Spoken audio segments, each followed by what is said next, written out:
Hadi Allah kurtarır. Bulduk yok bak. Şimdi bağladığım bizim diye gelmişler.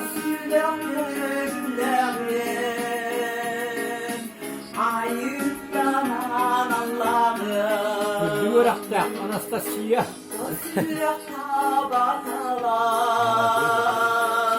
Gözsüz küpü değilini kim bulacak ağlanmaz mutlu bir kurdu Şu göz tutayım ama şu göz tut. Şimdi karneye bak.